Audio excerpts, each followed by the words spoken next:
Where did those 50 years go? The ice storm hit at 2 in the morning, and I heard the whole grid go down like someone pulling a plug on the world. I was on home dialysis. The machine needs power. That night I was not worried, and that is the only reason I'm sitting here talking to you. I remember lying there in the dark, listening to the trees crack and thinking, we planned for this. We actually planned for this. 33 acres in Mallorytown, January, -28, and the kettle was on by 6 a.m.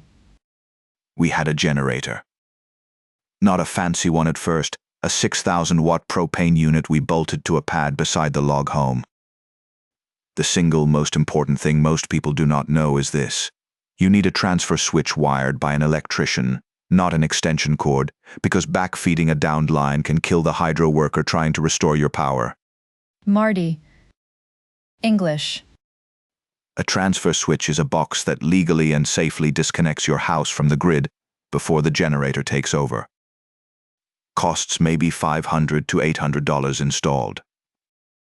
Non-negotiable. When our son called from the city that morning, no power, 2 little kids, no plan, I told him exactly what to do and where to go. You become the calm person in the emergency because you did the boring work ahead of time. That is the whole secret. Figure out what you actually cannot live without. For us, it was the dialysis machine, the well pump, the fridge, and the furnace fan. That list is probably under 3,000 watts total. You do not need to power the whole house. You need to power your life.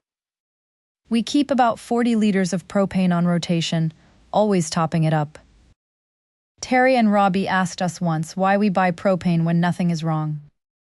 Marty said, because that's exactly when you should.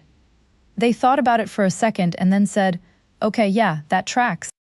Propane stores indefinitely, which gasoline does not.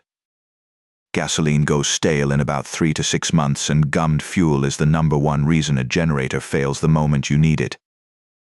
If you run gasoline, use a fuel stabilizer and drain the carb before storage. The night of that ice storm, I made soup on the gas stove. We had light. The dialysis ran on schedule, and I slept. Our neighbors were at the arena shelter for 4 days. We love those people. We wished they had had a plan. You do not have to spend a fortune.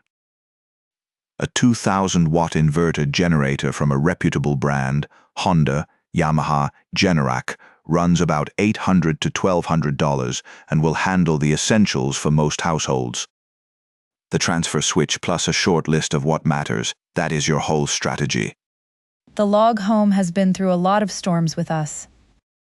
It is solid, but it is not magic. We made it solid by doing the unglamorous prep work year after year, the same way we did everything else that kept this family standing. Our grandkids Terry and Robbie say their generation does not think about infrastructure because it has always just worked. We are trying to teach them that it works until it does not, and the gap between those 2 moments is exactly how long you have to get ready. You do not have to be a prepper or a pessimist. You just have to love the people in your house enough to spend one Saturday and a few $100s making sure a winter storm does not become a crisis. That is just love with a plan attached. Get the transfer switch. Know your wattage. Store your fuel right. And then sleep through the ice storm like we did. Take care of each other. We'll see you next time on Still Groovy.